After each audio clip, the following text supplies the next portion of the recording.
The House Energy and Commerce Committee held a hearing today, not only with executives from BP America, but ExxonMobil, Chevron, ConocoPhillips, and Shell.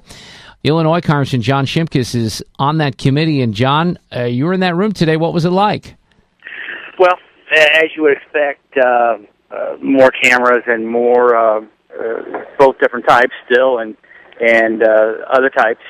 But the reality is these guys, these executives, answered our questions, testified. The guy really on the hot seat is BP McKay, and again he said, "We broke it. We're going to make this right. We're going to pay the bills." So that's what we need to hear. Now they have to follow through. There was, some of these execs said, "Hey, we don't know, the investigation's not out, but from what we hear, that if we were doing that well, this wouldn't have happened." And they explained a couple provisions as to why. I raised the issue of the moratorium of there's 33 rigs they're not producing right now. That's 46,500 jobs. That's a $300 million payroll and possibly $2 billion of revenue to the federal government. That's not going to go into the Treasury on other drilling apparatuses that are operating safely. So I think it went well today.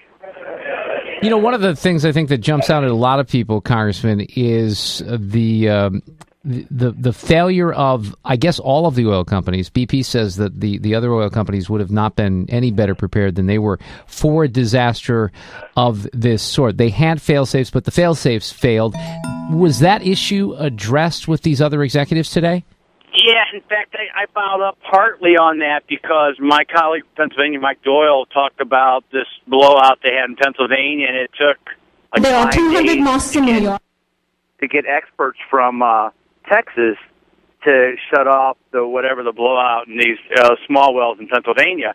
And so they're doing an industry after action review and establishing new standards. And I said one of your new standards is maybe you ought to get together to see how we need to do worst case scenarios, and let's have a plan in place where we mobilize as a nation with corporate assets and with government assets to stem this tide. There's a thing that came up not in the hearing, but there's this act called the Jones Act, which doesn't allow foreign flag ships to be in U.S. waters.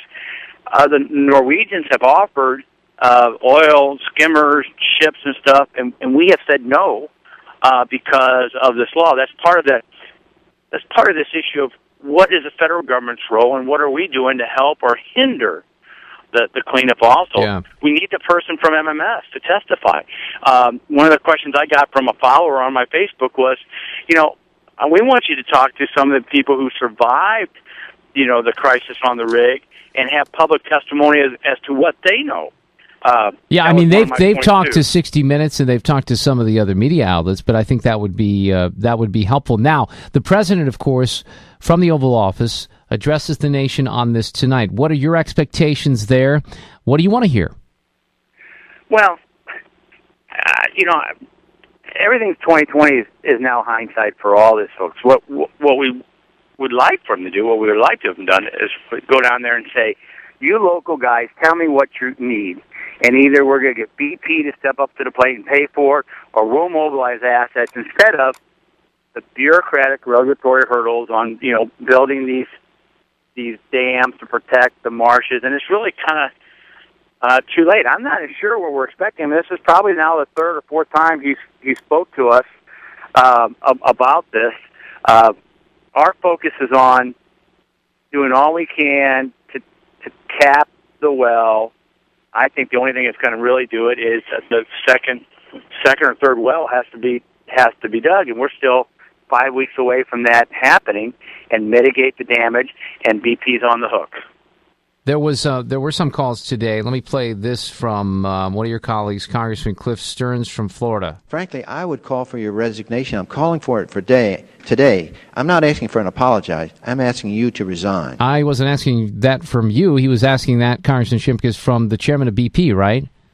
He was asking the chairman of BP to resign. Would that do any good? I think we were talking before, Mark. Who has the expertise? Even though they blew it, it's these big companies that have the money and the ability and the expertise to drill these secondary wells. So people are looking for their scapegoat, their pound of flesh. I think those are best served once we've got the spill stop and remediation in process.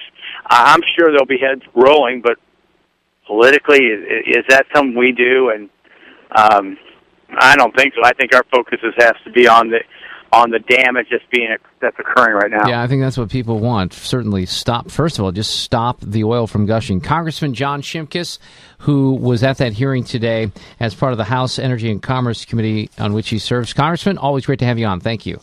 All right, Mark. Bye. 528 at KMOX.